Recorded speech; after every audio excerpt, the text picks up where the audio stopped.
नवद्वीप में हिंदू एकता सम्मेलन नदिया के हिंदू समाज को एकजुट करने का संदेश देते हुए तथा सभी के कल्याण की कामना के साथ नवद्वीप में हिंदू एकता सम्मेलन का आयोजन किया गया।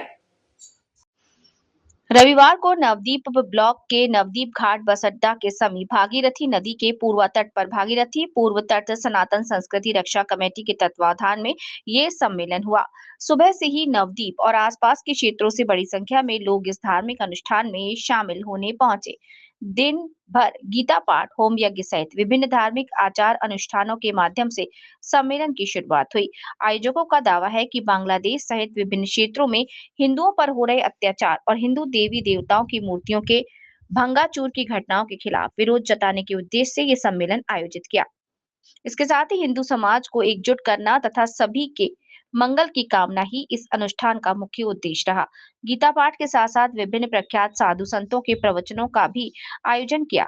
उनके मार्गदर्शन में आने वाले दिनों में समाज और व्यक्तिगत जीवन में सत्य तथा स्वास्थ्य पद पर आगे बढ़ने का आह्वान किया गया।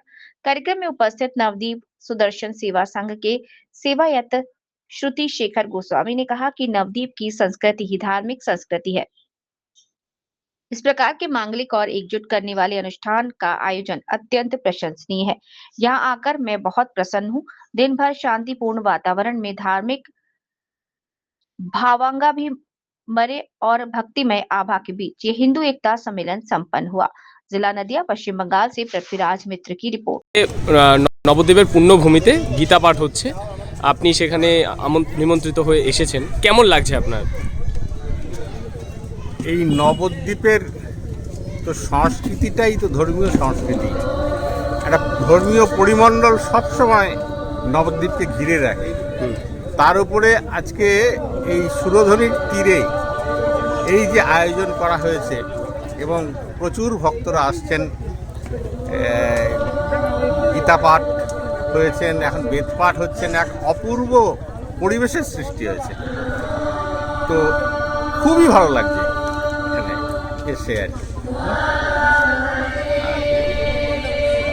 আপনার নাম পরিচয়? আমার নাম শ্রুতি শেখর গোস্বামী, সেবায়িত, নবদ্বীপ সুদর্শন মন্দির। এখানে কি হচ্ছে? আজকে চারিদিকে হিন্দুদের উপর যে অত্যাচার, হিন্দুদের উপর যে নির্বিচারে অত্যাচার হচ্ছে, আপনারা দেখেছেন বাংলাদেশে কিভাবে জীবন্ত শুধুমাত্র হিন্দু হওয়ার অপরাধে কিভাবে তাকে নৃশংসভাবে পুড়িয়ে মারা হচ্ছে। এই মুর্শিদাবাদের বুকে অরগোবিন্দ দাস তার পুত্র চন্দন দাসের উপর কি নৃশংস অত্যাচার হয়েছে এবং চারিদিকে যেভাবে অত্যাচার হচ্ছে, তাদের বাড়ি থেকে তুলে এনে অত্যাচার করা হয়েছে, এই সমস্তটার বিরুদ্ধে হিন্দুদের মধ্যে তার যে স্বাভিমান, তার নিজস্বতা, তার ঐতিহ্য, সেই ঐতিহ্যকে আবার পুনরুদ্ধার করার জন্য, আমাদের প্রাচীন ঐতিহ্যকে পুনরুদ্ধার করার জন্য আমাদের এই বিরাট এক হিন্দু ঐক্য সম্মেলনের ডাক দেওয়া হয়েছে। কি কি হবে এখানে আজকে? এখানে গীতা পাঠ, যজ্ঞ,